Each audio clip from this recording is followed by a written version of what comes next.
Gosta de filmes e séries? Curte mergulhar em cada universo dos personagens? Fica louco esperando a próxima temporada? E odeia perder tempo para encontrar o que assistir? Então você vai amar a Mixme. Uma mistura de todos os filmes e séries disponíveis nas plataformas de streaming que já assina e quer assinar. Aqui é rápido e fácil encontrar o filme ou série que você quer assistir. Pesquise, encontre, saiba, escolha, assista em qualquer lugar. Ficou muito mais simples decidir. É entretenimento concentrado com altas doses de conteúdos, listas, indicações, avaliações e fichas técnicas. E pode ficar melhor! Na Mixme, escolher assistir publicidade monetiza. Você assiste anúncios quando quiser e ainda recebe por isso. É só clicar. Onde tem cifrão, tem monetização. Bom, né? Vem fazer parte dessa mistura. Vem!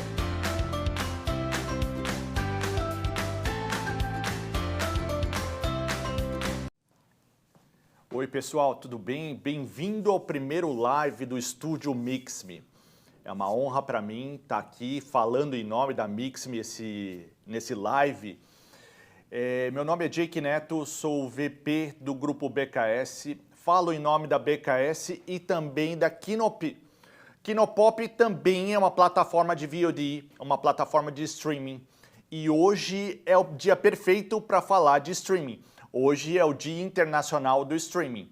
Então a gente veio aqui hoje para conversar com todos os produtores brasileiros, amantes do cinema, amantes das plataformas de streaming, sobre o que está acontecendo no mercado. O mercado está mudando.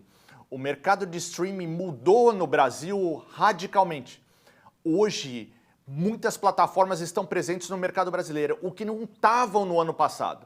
A pandemia mudou nossa vida e a pandemia mudou também nosso mercado. Então hoje eu trouxe alguns convidados ilustres para falar um pouquinho sobre o mercado audiovisual e também o mercado de streaming, comparado o que aconteceu antes e agora, como era produzir conteúdo antes e agora para as plataformas de streaming.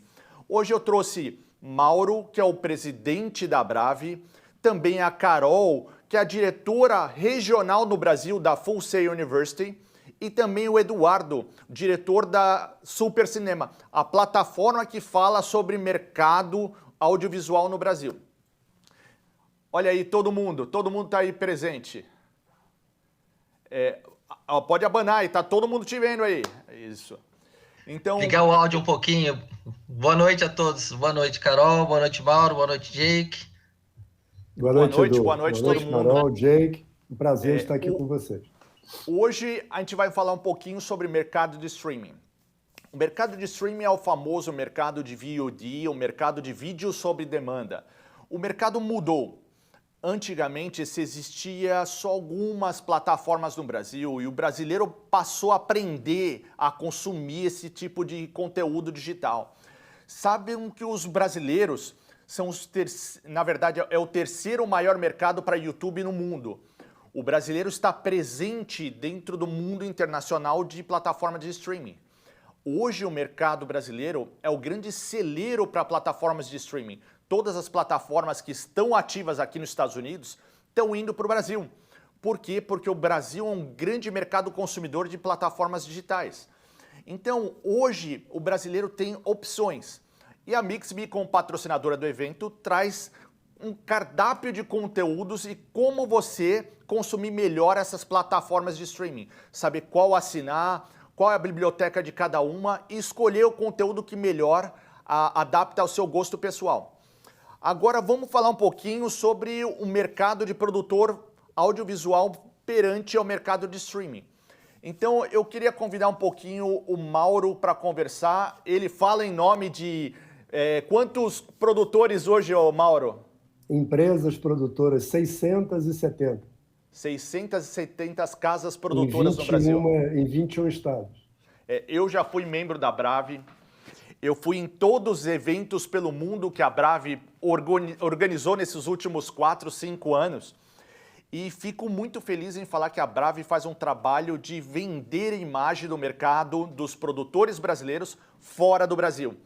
Ela que leva a voz do produtor brasileiro lá fora, nos grandes eventos de conteúdo em Cannes, também na Califórnia, em outros países, a Brave que faz esse trabalho de venda da imagem do produtor brasileiro para o mercado internacional. Pode falar, Mauro.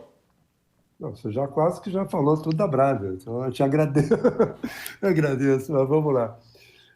É isso mesmo, quer dizer, essa é uma das atuações, né, de preparação do produtor para atuar no mercado internacional. Essa que você mencionou pelo nosso projeto internacional, que é o Brazilian Content. Mas tem ação no Brasil, né? Então, ação no Brasil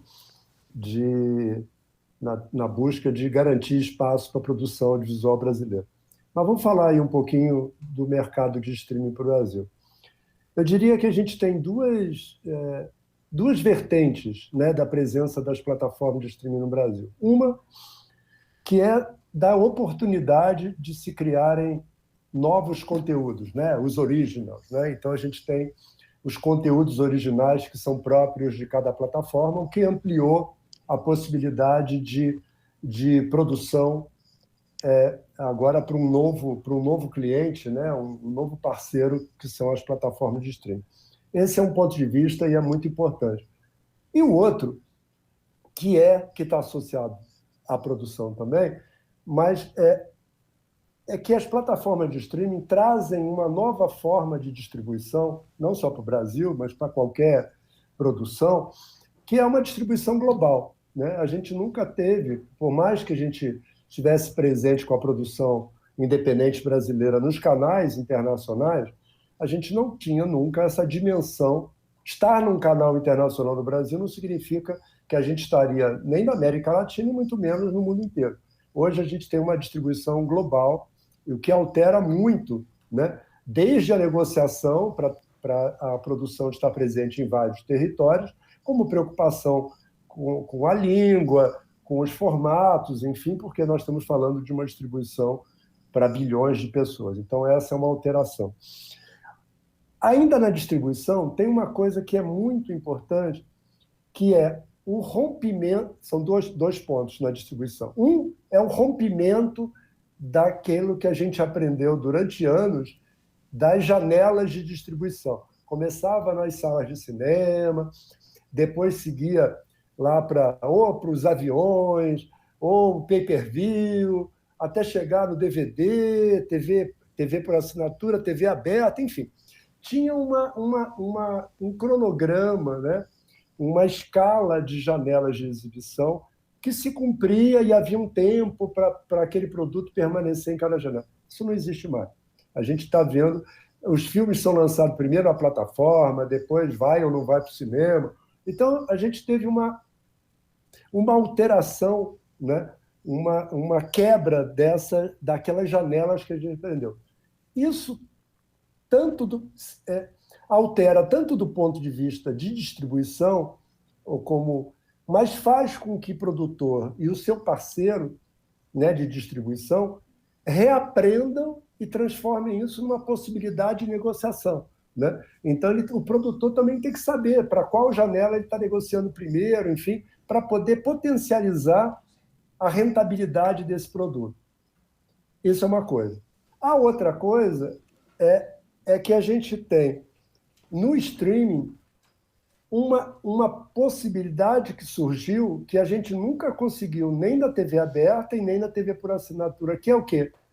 Um syndication, né? Você que está aí nos Estados Unidos, o americano sabe como ninguém o que é syndication, né? Então, apesar de ter uma exclusividade para aquela primeira janela, né?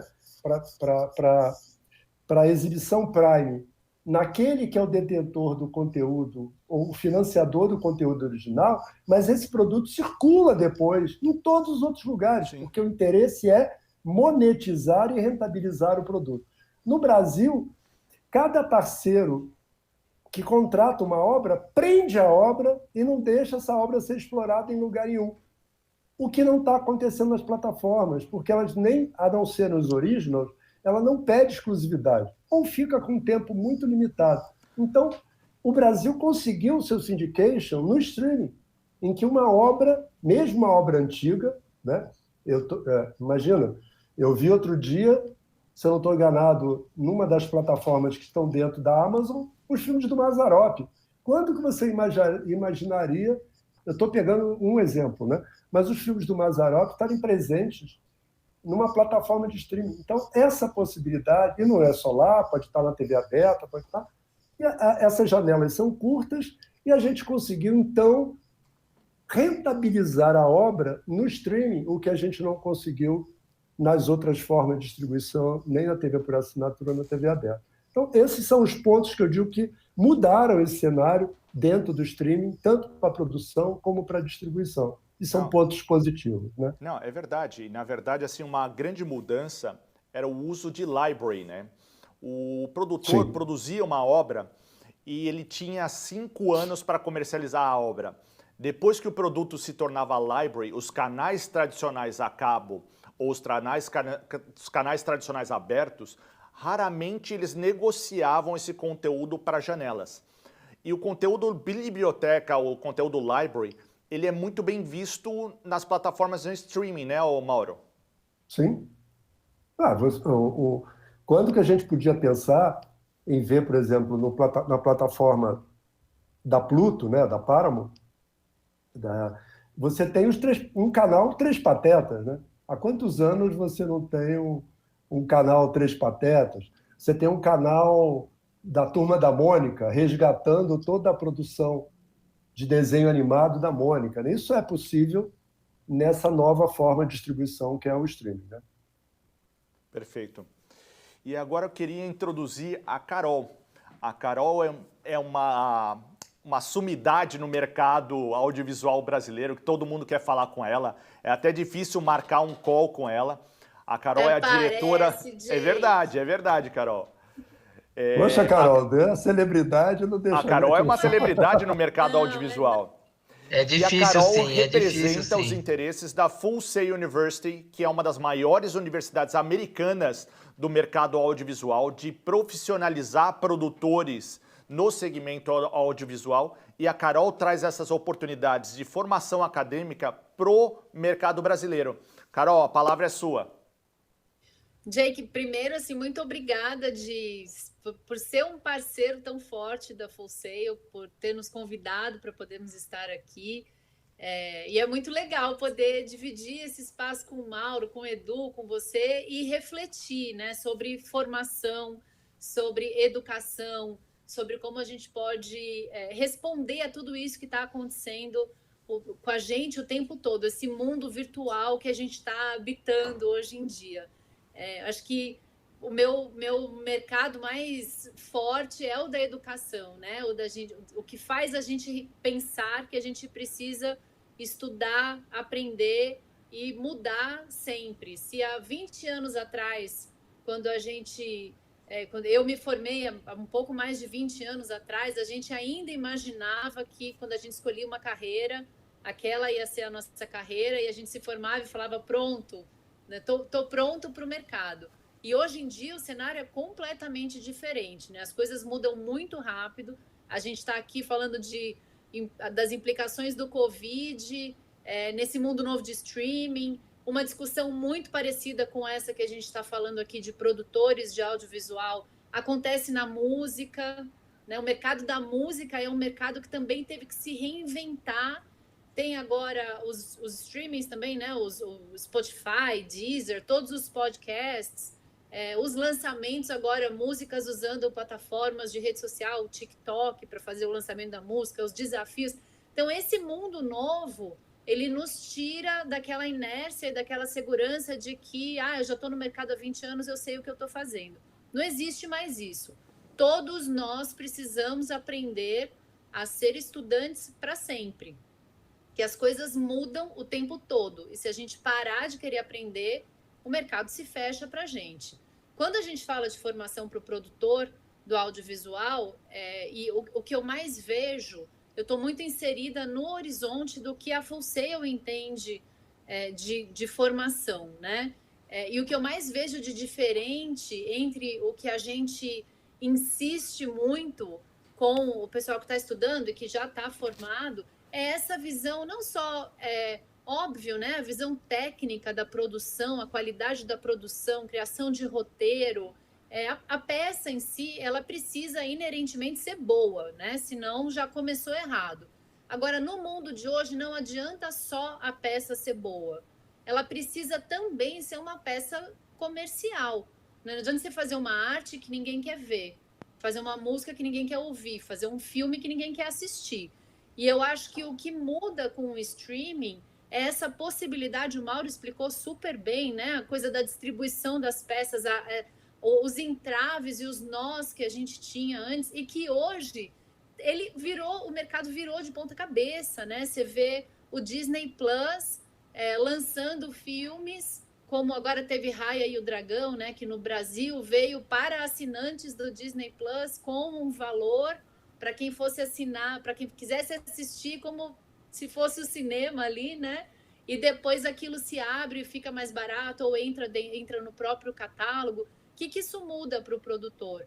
Gente, muda tudo, né? Mudam as suas possibilidades de comercializar o seu produto, de comercializá-lo antes, inclusive, dele estar pronto. Depende da sua estratégia, né? Se você vai vender a ideia e produzir já financiado, ou se você vai produzir o seu piloto, botar ele debaixo do braço e sair para vender. Agora, o que é essa visão de marketing e de viabilidade financeira é o que a gente precisa ter e que eu vejo muitas vezes se repetindo nesse mercado do que a gente chama entretenimento, em que a gente... Uma obra é quase que um filho, né? Então, essa ligação emocional, a gente precisa conseguir, ela é importante para o resultado final, mas a gente também precisa conseguir dar um passo para trás e olhar se ela é importante só para a gente ou se ela é importante, se ela tem uma audiência, né? Com quem ela fala, quem é meu público, quem é meu mercado, quem pode ter interesse em financiar isso aqui, qual é o lucro que eu vou ter com isso? Porque a gente está falando de um business, e um business não é um hobby.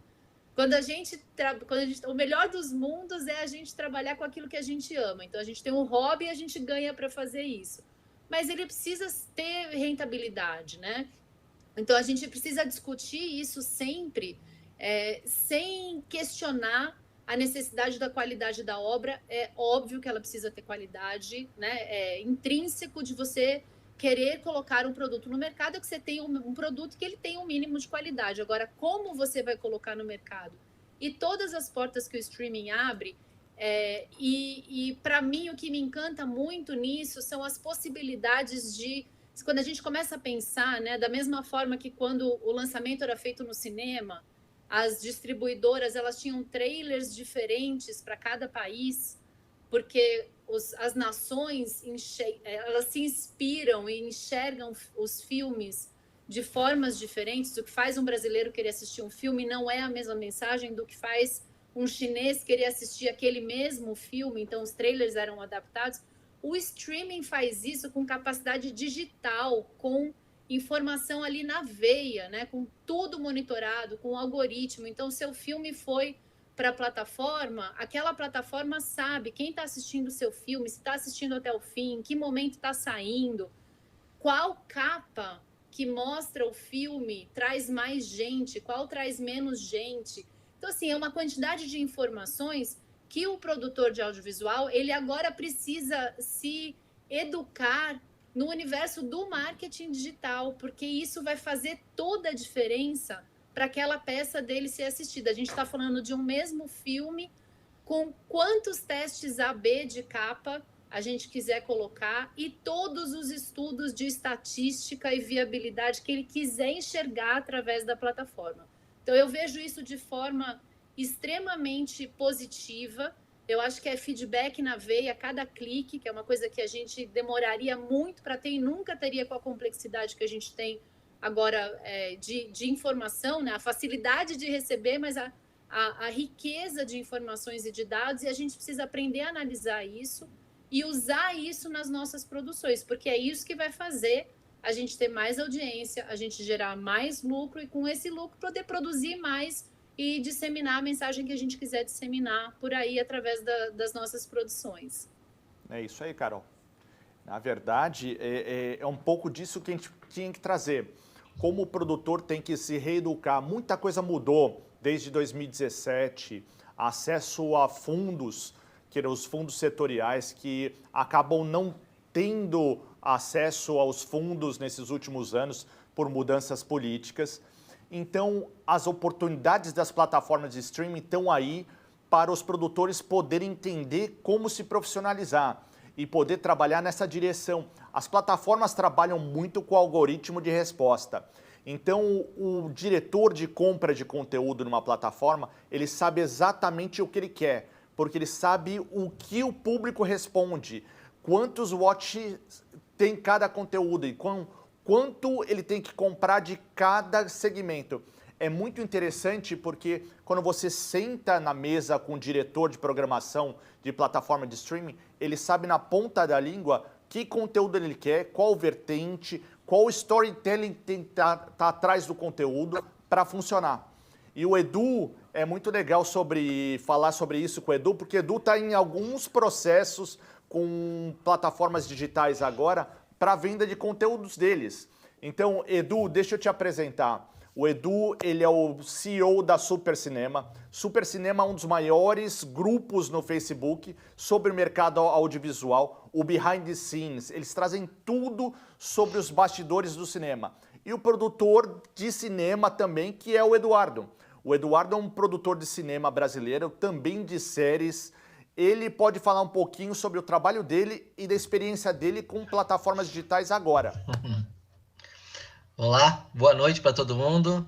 Boa noite, Mauro, novamente. Parabéns pelo trabalho à frente à Brave. Carol é uma grande inspiração aqui no nosso braço do Super Cinema de Educação, porque ela traz aquele formato de sonho de se ensinar cinema que a Full Sail University proporciona, né?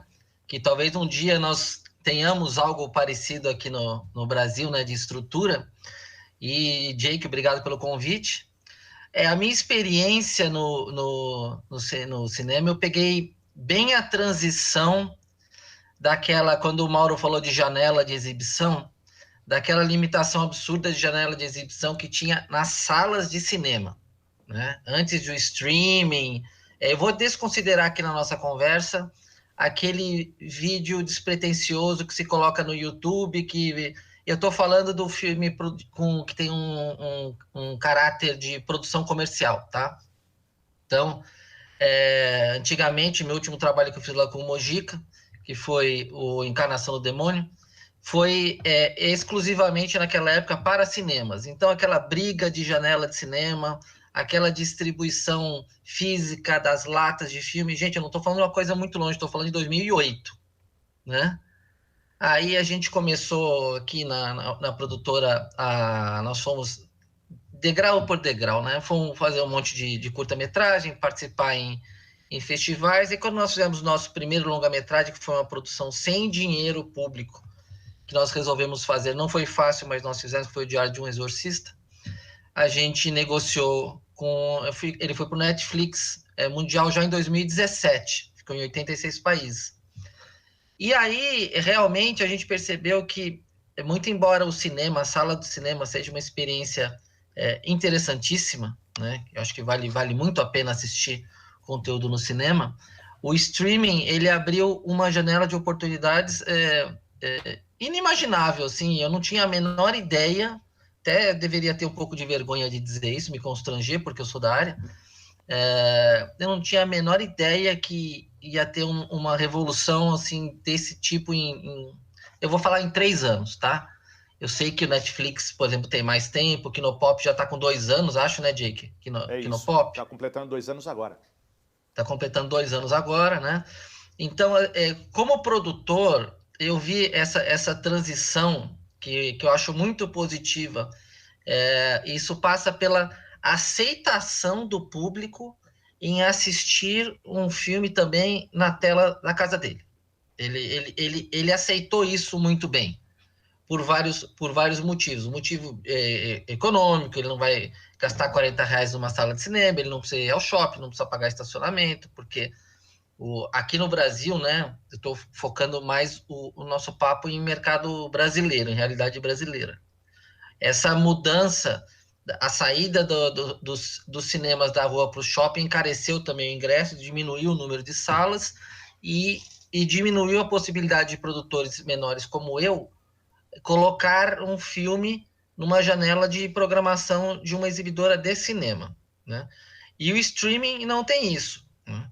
Só que como qualquer outro business, eu tenho os meus alunos lá, eles falam assim, mas e onde eu vou arrumar dinheiro para isso? Houve aqui no Brasil eu acho que a gente ainda está na infância da produção do cinema, porque as leis de incentivo, eu acho que elas corromperam um pouco o pensamento do pessoal na parte de produção de filme comercial. A Carol falou nisso, né?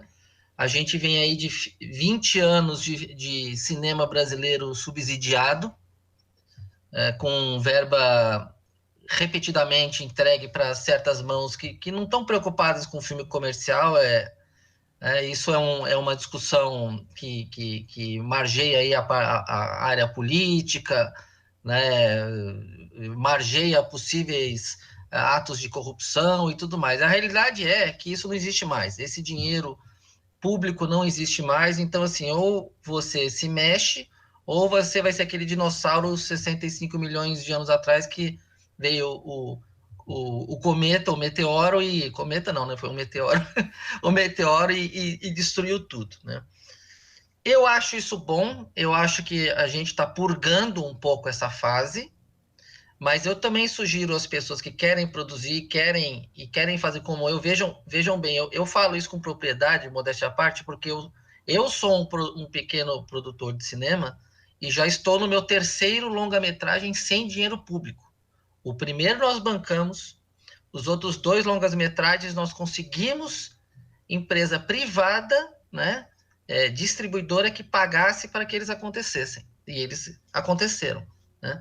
Então, isso é possível, né? A gente está agora estamos fazendo vários pitches aí com empresas de streaming, em canais para produzir série também. Então, eles abrem. Você precisa ter... Para você vender o seu filme, você precisa mostrar algum trabalho. Ninguém vai comprar um longa-metragem de você se você não fez nada. E é um business. Então, você que está querendo produzir e começar, não fica sentado esperando cair um dinheiro do governo no seu colo, porque isso não vai acontecer. Chama, que nem nós fizemos, chama mais 3 malucos aí com equipamento mais ou menos, boa vontade, tempo e paciência, produz o seu trabalho, mostra que você é capaz de fazer, porque eu acho que o Jake pode dar uma palhinha para a gente muito boa aí, do tanto que os grandes players mundiais estão buscando de produtores de conteúdo, não é, Jake? Isso, na verdade tem sido uma tendência natural.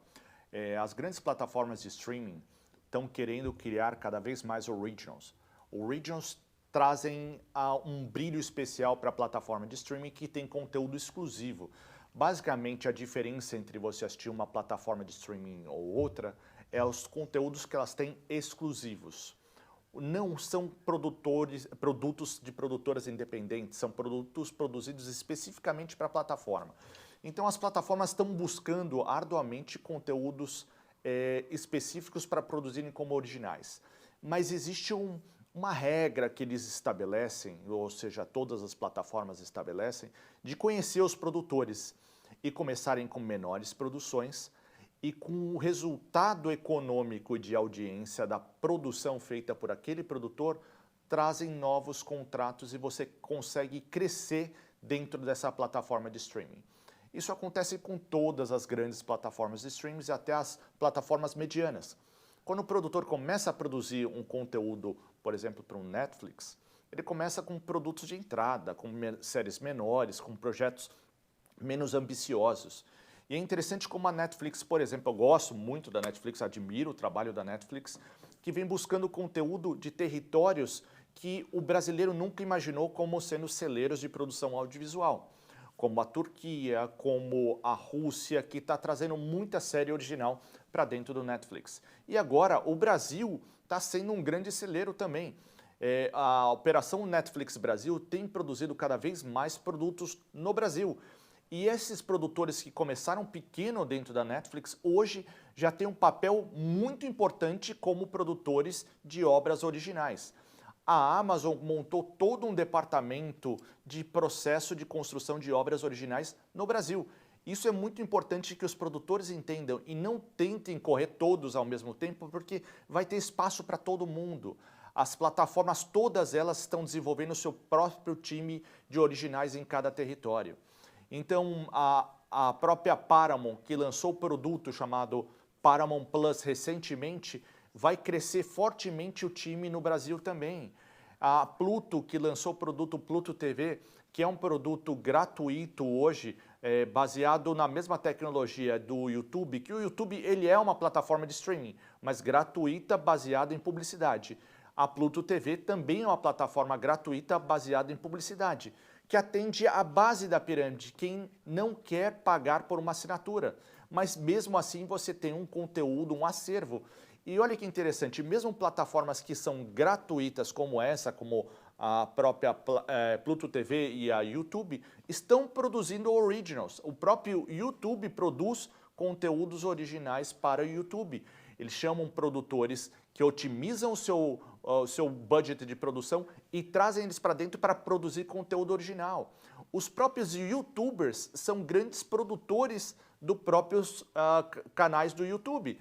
Então, hoje um YouTuber de 30 milhões de seguidores, ele é um produtor. Hoje ele tem toda uma equipe de produção, fazendo produção e finalização para estar postando vídeos todos os dias.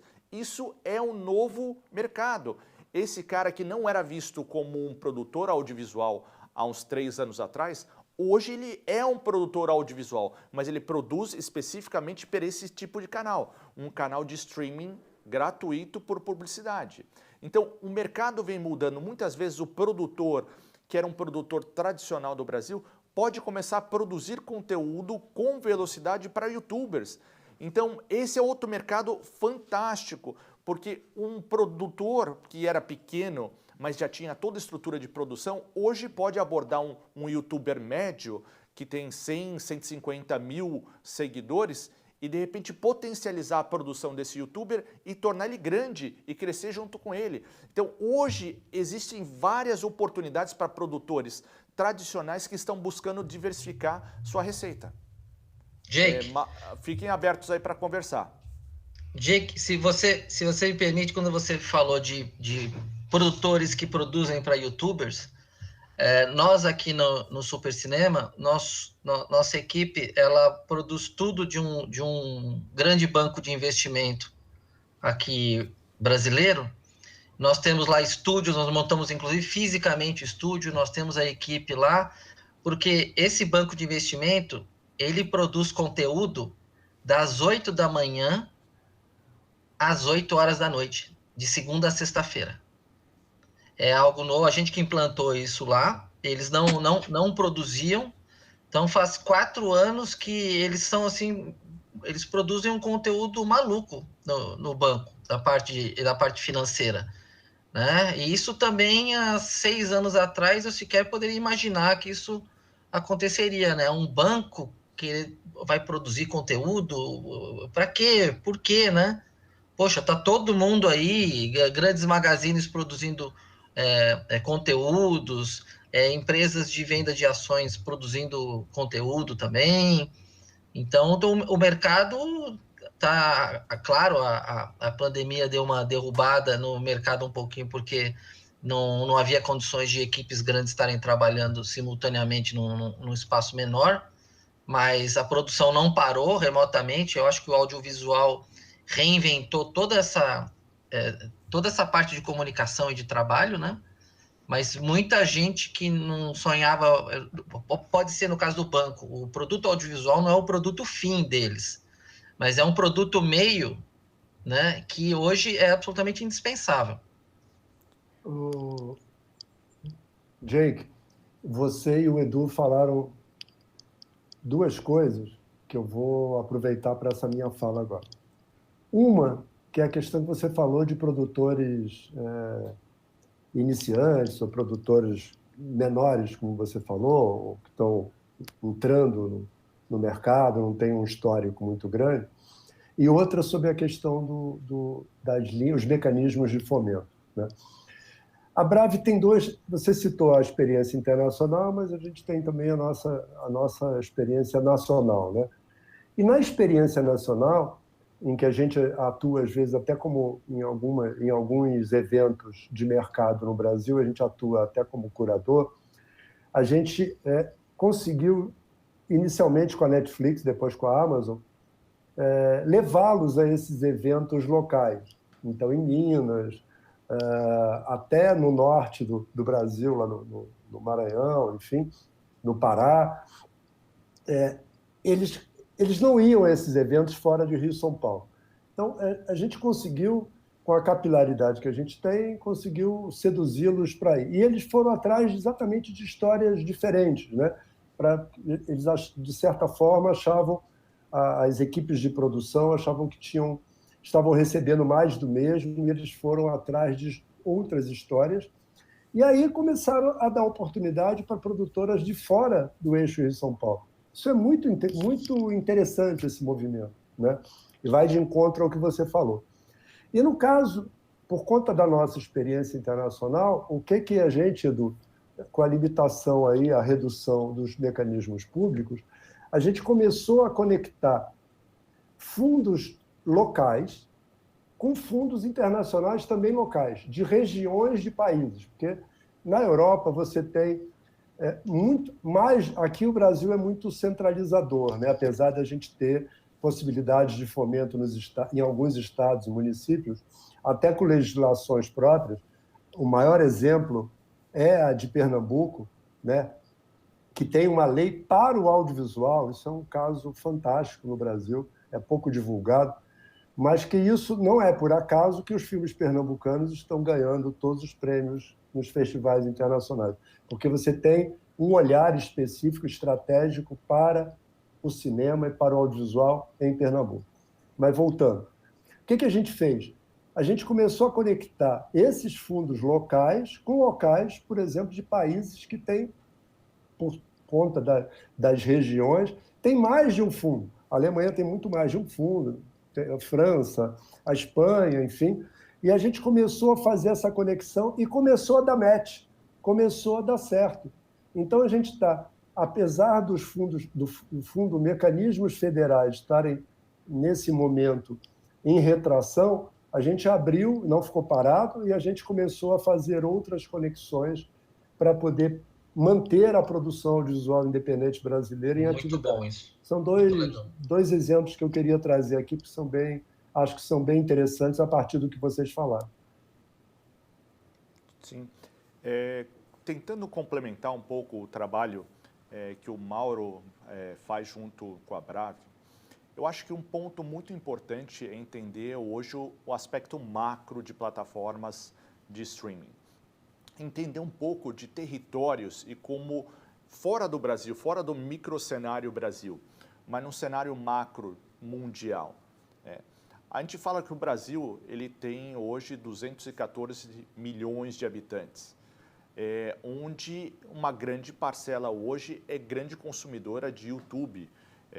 Hoje, cerca de 70% do público brasileiro, ou seja, da população brasileira, é engajada de alguma forma em vídeos digitais, fortemente em YouTube. Os usuários de plataformas digitais como o YouTube passam cerca de 3 horas por dia em plataformas digitais conectadas. Essa é uma média, tá? Mas a gente está falando de uma população de 214 milhões de pessoas. Quando você vai para os Estados Unidos a 350 milhões e depois vai para a Índia com 1 bilhão de pessoas, você vai para a China também com cerca de 1 bilhão de pessoas, você entende que existem mercados ainda muito maiores como o consumo de plataformas digitais. No YouTube, na verdade, o maior consumidor ainda por conta até de publicidade é Estados Unidos, seguido de Índia e depois vindo para o Brasil como maior mercado, como terceiro maior mercado consumidor. Porém, conteúdos feitos para YouTube que não viajem para um território como a Índia, para mim, o produtor e o próprio dono do canal está perdendo receita. Isso é parte também de um trabalho que a BKS também faz. A BKS faz a internacionalização de produtos, eu acho que todos cresceram ouvindo o refrão, versão brasileira BKS, que a BKS é a dubladora mais antiga do Brasil, que criou o refrão, inclusive, de assinar conteúdo com versão brasileira. Mas o trabalho de internacionalizar é muito importante, que os produtores normalmente esperam uma compra agressiva de algum canal de fora para fazer a versão em inglês, ou a versão em espanhol, ou a versão até em hindi, que muitas vezes o produtor brasileiro não olha esse mercado da Índia, que tem 1 bilhão de usuários.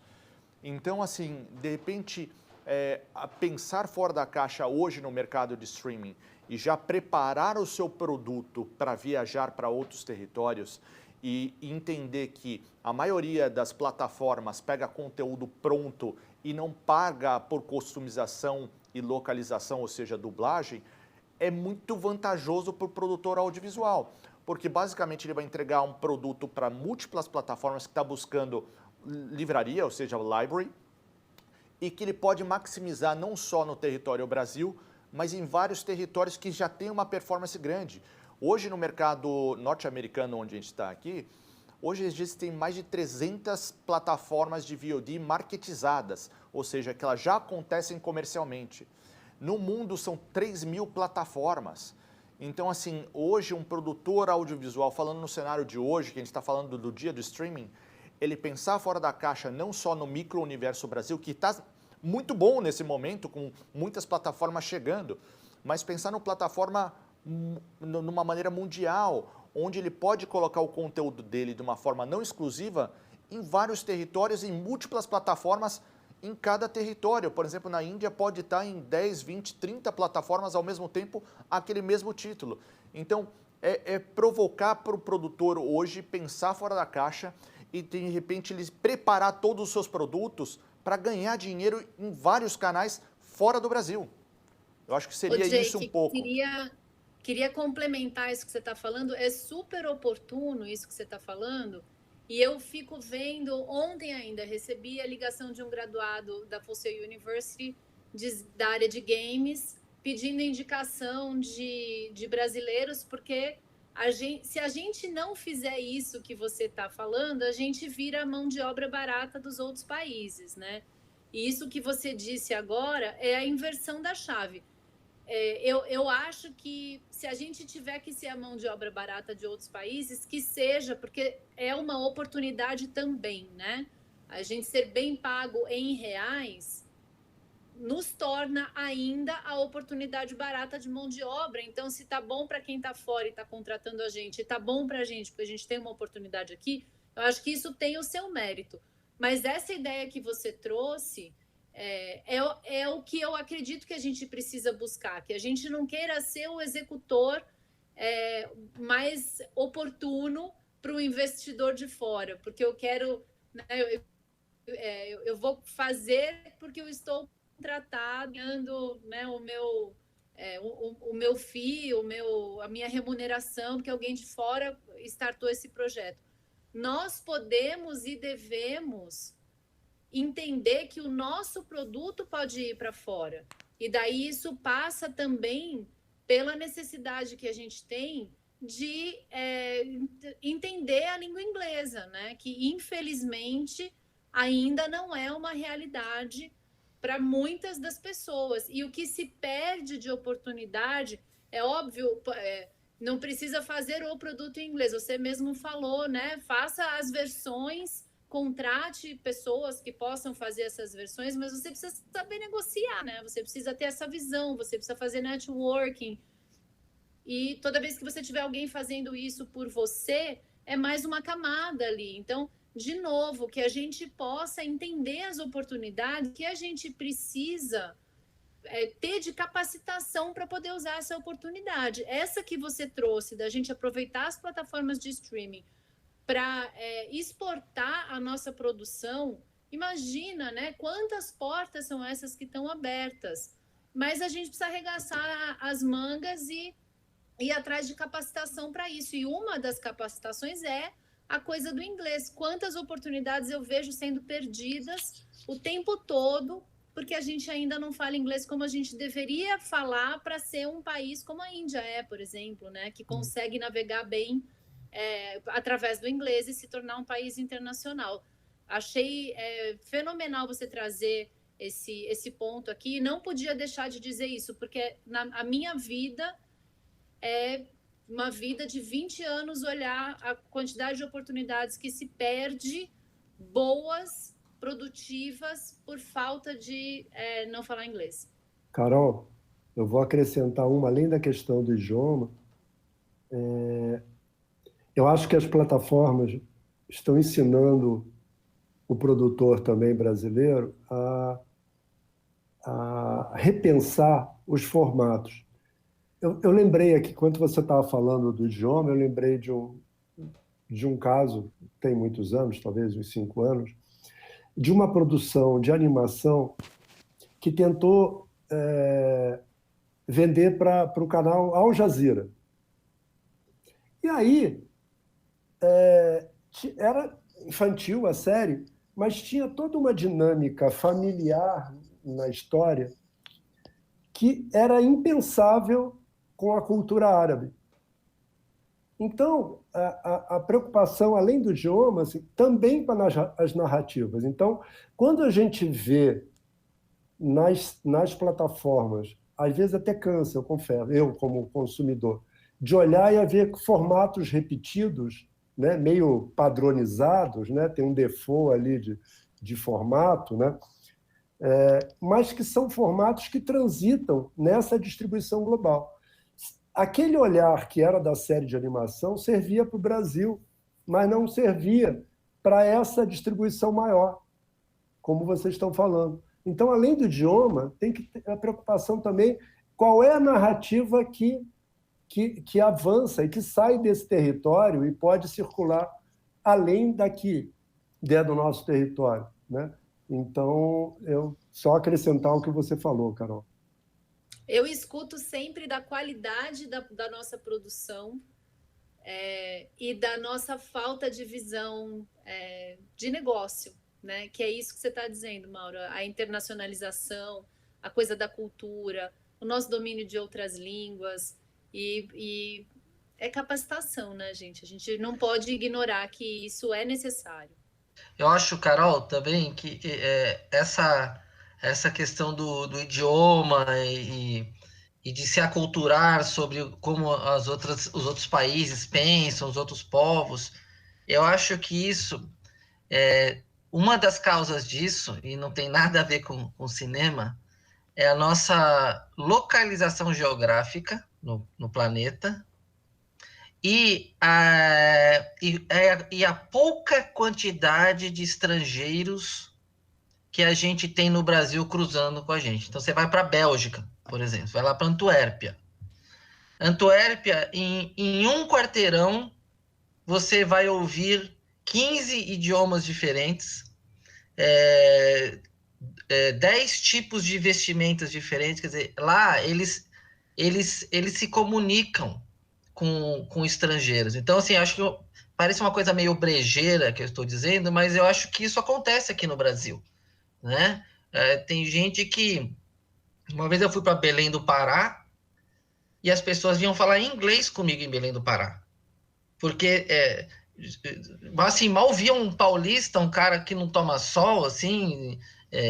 E vinham falar inglês comigo, então assim, porque não tem a interação com o estrangeiro, não conhece, né? Então acho que isso nos limita um pouco. Como você compensa isso? Estudando, né? O que o Mauro falou da Al Jazeera, né?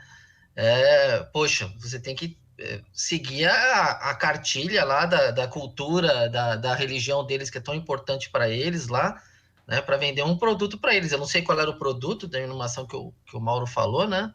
Mas certamente a tradicional família mineira aqui do Brasil não é a tradicional família de Abu Dhabi, né?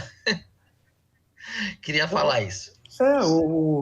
Eu não vou lembrar o nome da animação, mas assim, a questão familiar era de que as crianças participavam, por exemplo, numa sala de conversas. Assim. Isso não é Isso não é a realidade em alguns países da cultura árabe. Então, havia um conflito ali cultural, né? Mas eu concordo com vocês, assim, isso é dever de casa. E com a Carol também falou, isso é business. Isso é dever de casa, é capacitação para o business. Então, tem que estudar. Sim.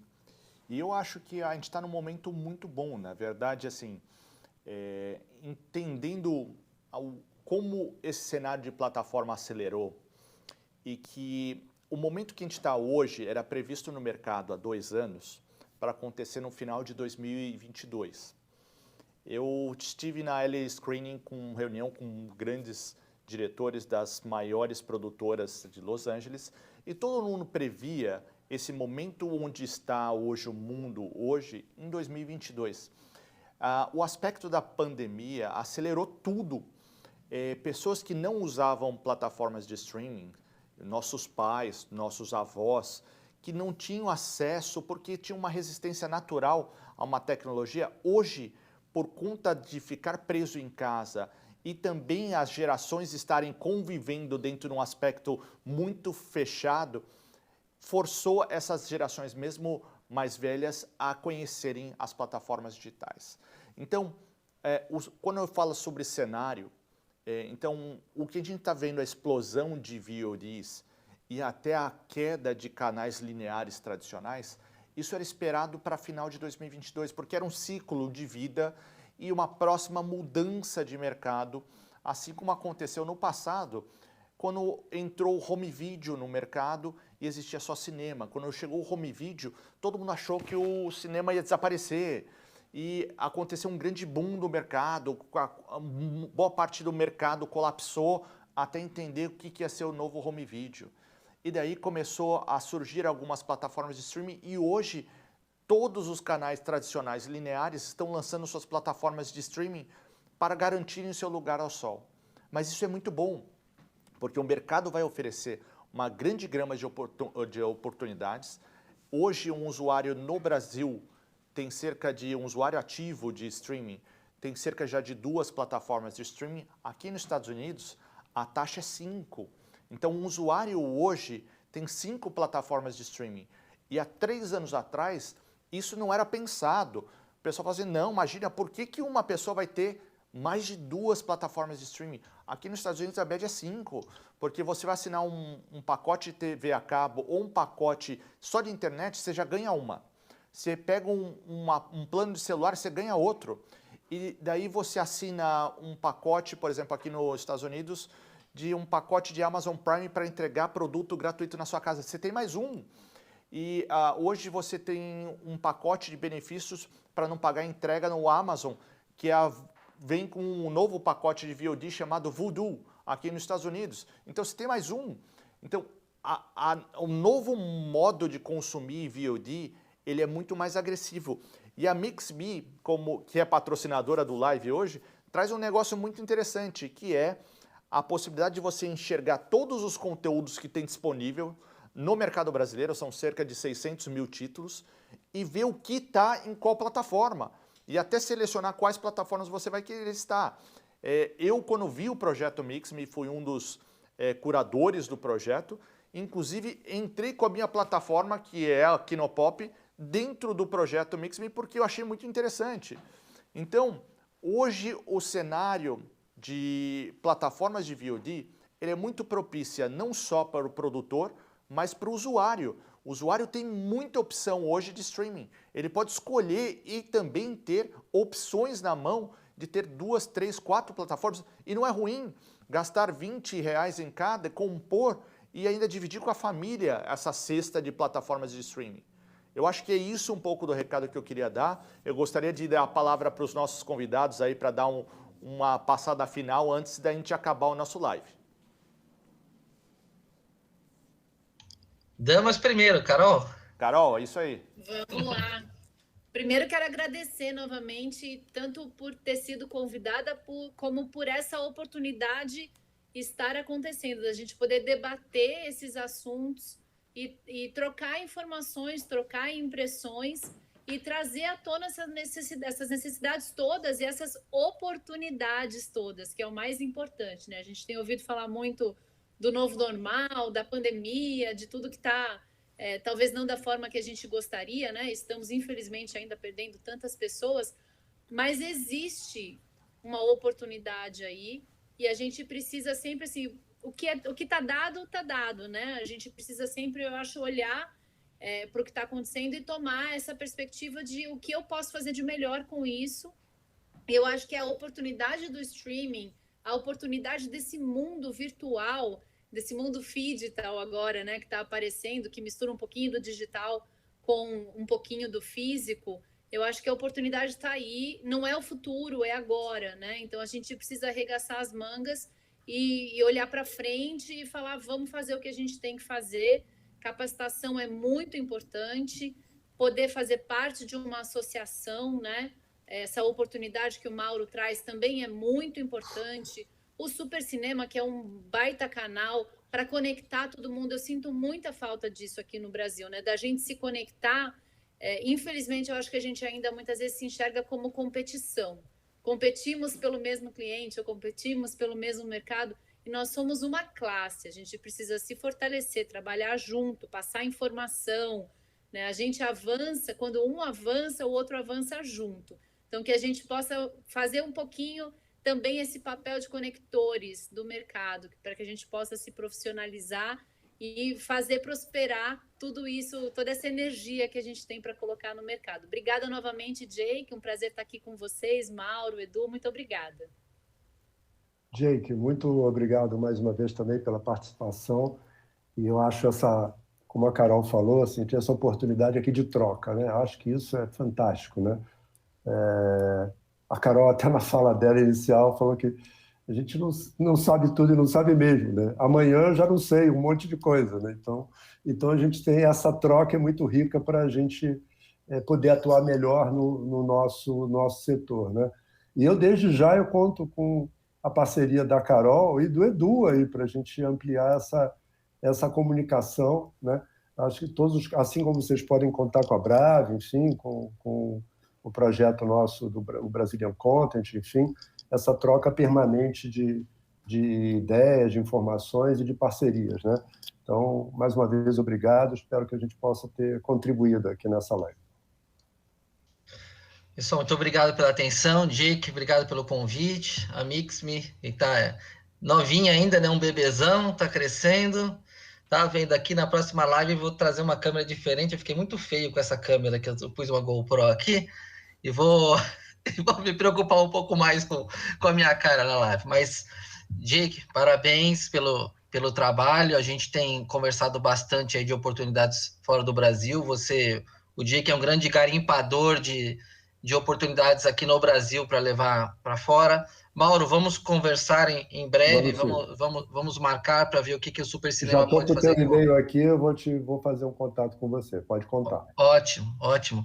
E Jake, como uma última provocação de streamings, eu queria dizer o seguinte, eu acho que nos streamings todos, assim, nos players gigantes, né, o conteúdo é o rei, né?